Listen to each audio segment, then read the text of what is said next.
नहीं बनती, बिल्कुल नहीं बनती। करनी सेना की विचारधारा अपनी जगह है, सतपाल तंवर की विचारधारा अपनी जगह। बिल्कुल हम अम्बेडकरवादी लोग हैं, किसी के अगर सुई भी लग जाए ना तो हमें दुख होता है। हम जो है कभी भी हिंसा का समर्थन नहीं करते। देखो मैं एक बड़ी बात कहता हूँ, हम यहाँ के लोकल लोग हैं, आप भी लोकल हैं, दिल्ली हरियाणा, एक कहावत बहुत मशहूर है, किसी से ज्यादा दूर जाने से अच्छा भाई रोज लड़ते रहो, वो अच्छा है। भाई इनके साथ तो हमारी लड़ाई विचारधारा की है, लड़ेंगे, आज भी लड़ते हैं, कल भी लड़ते रहे हैं, आगे भी लड़ते रहेंगे। वो हमें 100 गालियां दे, हमारे और भी हमें तरह तरह की बात कह दे, भाई हमें मार देंगे, काट देंगे, कुछ भी कर देंगे। भाई हिम्मत है तो ठीक है, करके दिखा दो, फिर हम जवाब दे देंगे। लेकिन बात ये है कि जैसे वो लोग हैं वैसे हम क्यों बने? हम अम्बेडकरवादी लोग हैं, हम क्यों बने? समता का भाव रखे, समानता सिखाई है बाबा साहब ने। बाबा साहब ने समानता सिखाई है। अकेले मुझे तो संविधान दिया नहीं, अकेले मेरी कौम को दिया नहीं, सबको दिया, पूरे देश को दिया है। भाई किसी व्यक्ति को तुम एक गैंग के लोग या कुछ बदमाश लोग कोई भी हो सकते हैं भाई, वे लोग अगर हत्या कर दें उसकी, तो क्या समाज में अच्छा मैसेज जा रहा है? आप बताओ, अवस्था फैल जाएगी पूरी। सतपाल भाई आप ये कह रहे हैं कि आपके ऊपर हमले हुए, कोई नहीं बोला।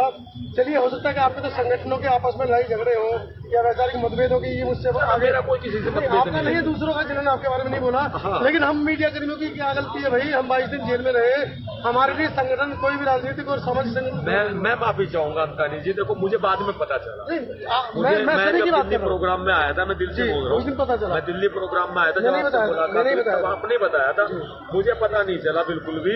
नहीं तो भाई देखो आप भी हैं और भी जो बहुजन मीडिया के साथी हैं, मैं तो उनकी बात करूँ जिनको पता था वो भी नहीं बोले।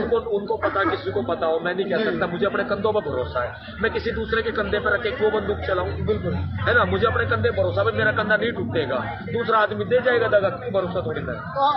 अब जो नया मामला है, जैसे हत्या की गई व्यक्ति, इसमें आपको क्या लगता है? आपने कहा कि ये पहले होना था, दुखद है, नहीं दुखद है, गैर कानूनी रास्ता अपनाना दुखद है किसी के साथ। और फिर दूसरे बात, जिन लोगों ने उसकी हत्या की है भाई, उन लोगों की ना तो कोई विचारधारा है ना, हमारी तो एक आइडियोलॉजी है ना, बाबा साहब अम्बेडकर की आइडियोलॉजी, वे चलते हैं अपनी विचारधारा पे, चलते रहो।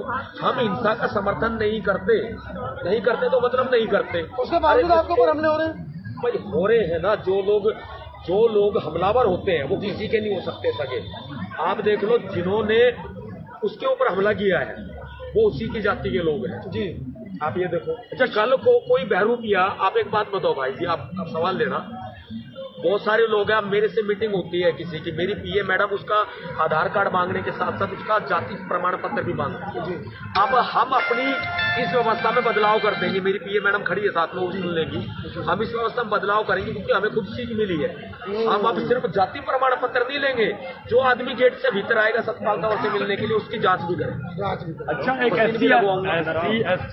एक आजकल सोशल मीडिया पर वीडियो वायरल हो रही है जिसके अंदर कहा जा रहा है कि अगर कोई एससी एक्ट लगाकर किसी को आप पे कोई चार्ज लगाता है तो उसके हाथ पैर तोड़ दिए जाए दलितों के, उसके ऊपर केस करके हम उसको अंदर करवा सकते हैं। ये कानूनी प्रावधान है, हम कानूनी लड़ाई लड़ेंगे। बाबा साहब ने संविधान दिया है, हमें हथियार हाथ में नहीं लेने। और जो जिसका आप नाम ले रहे हो, जिसकी हत्या हुई है, शायद वही व्यक्ति इस बात को बोल रहा है। हाँ, वो इस विचारधारा के हो सकते हैं, लेकिन हम इस विचारधारा के नहीं है। खून बहाना बिल्कुल गलत है। आप हमेशा विवादों में घिरे रहते हैं। वो मेरा जन्म से नाता विवाद होता है। जब मैं पैदा हुआ था, आपके वक्तव्य को सुनकर लोगों की बाहें फड़कती हैं और वो घर से बाहर निकल के कई वारदात कर देते हैं। जब मैं पैदा हुआ था ना, तब भी विवाद हुए थे, बहुत ज्यादा विवाद। कैसे हुए थे? क्योंकि मेरा मामा जो है वो पीढ़िए में पिस्टल ले आया था और ये चीजें गाना है, हालांकि लेकिन ये मेरे साथ हो चुका। तो चलो खैर कोई बात नहीं। क्या पूछ रहे थे आप? मतलब आप हमेशा विवादों में घिरे रहते हैं। आपकी वक्तव्यों को सुनकर जो देश का युवा है वो कहीं ना कहीं गर्म जल की तरफ चला जाता है।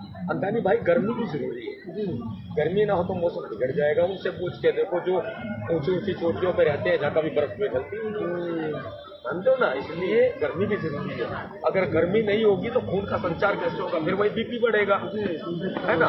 अब इस तरह की बीमारियां आजकल लोगों में ज्यादा फैल रही है, तो इसलिए गर्मी भी बहुत जरूरी है, खून का संचार भी करना बहुत। डॉक्टर भी है आप?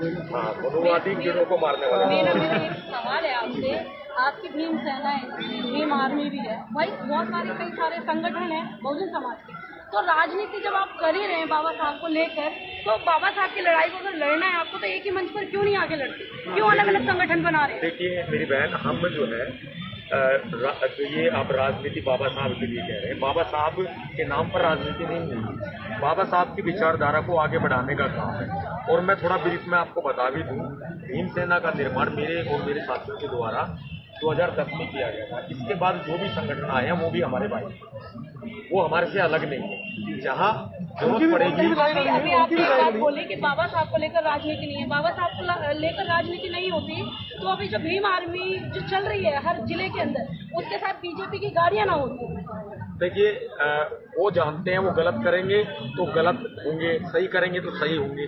सतपाल कवर में कोई कमी है तो आप बताएं, मैं अपनी बता सकता हूँ। चलिए एक और मेरा सवाल है कि सोशल मीडिया पर आए जी देखो, हम लोग भी पूरी कोशिश करते हैं, मेरी भी दिली इच्छा है कि सब लोग एकजुट हों, लेकिन जब सामाजिक मुद्दे होते हैं सब अपनी तरह से लड़ाई लड़ते हैं, हम भी लड़ रहे हैं, लेकिन जब कोई सामाजिक मुद्दा होता है, जैसे राजस्थान में मुराना का जो इंद्र मेघवाल बच्चे को मारा गया था, वहां पर देखो हम लोग साथ में थे, यहाँ पर सब लोग साथ इकट्ठा होते हैं। और भी कई मामले आए ऐसे रहे हैं जहाँ पर समाज एकजुट मंच पर नजर आता है, हम भी साथ में नजर आते हैं, साथ में खड़े होते हैं।